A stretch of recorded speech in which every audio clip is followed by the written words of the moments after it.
Дүйнөлүк аалым Закир Наик жөнүндө оюңуз кандай? Эми аны аалым деп деле айткан адам жок. Ал дааватчы, мындай баянчы, адамдарга баян айтып берет, жакшы маселе жеткирет, дүйнөлүк деңгээлдеги даават айткан чоң адамдардын бири.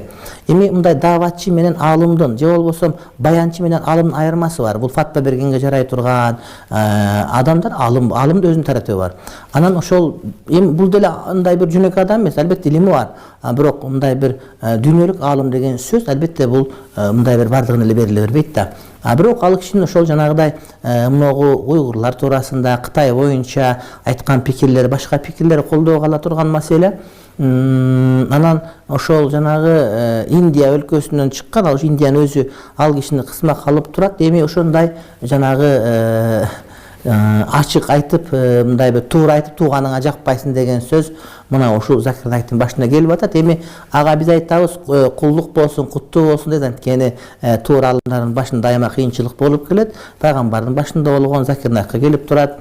Кудай таалам курбанчылыгыңызды кабыл кылсын, урматтуу Закир Наик деп жооп беребиз. Мен анын сабактарын угуп коем кээде, мүмкүн, албетте мүмкүн.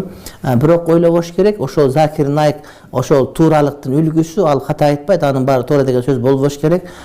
Куранга жана сүннөткө туура келген болсо туура, адашкан болуш ыктымалы бар. Бирок аны менен аалымдардын кадыры түшүп кетпейт деген ниеттебиз. 2 ай мурун 1,5 жаштагы кызым